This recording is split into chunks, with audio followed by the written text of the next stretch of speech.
চলমান Microsoft Excel সিরিজের এ পর্বে আমরা শিখব কিভাবে একজন ব্যক্তির ফার্স্ট নেম এবং লাস্ট নেম ব্যবহার করে একটা স্ট্যাটিক ইমেল জেনারেট করা যায়। তো কাজটি আমরা কিভাবে করব মাইক্রোসফট এক্সেলে? Very simple, equal sign lower. কেন আমি লোয়ার লিখলাম? কারণ একটা ইমেল প্রধানত ছোট হাতের অক্ষরে হয়, একটা ইমেলের মাঝে কখনো আপনি বড় হাতের অক্ষর পাবেন না।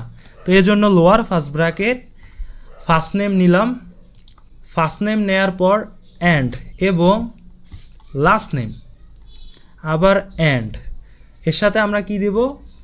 Double quotation @gmail.com, quotation first bracket close, enter. তো এভাবে আমরা সহজে একটা ইমেল জেনারেট করতে পারবো। এখন আমি যদি চাই রানা এবং খান এর মাঝে একটা হাইফেন দিতে, তাহলে কিভাবে দেব?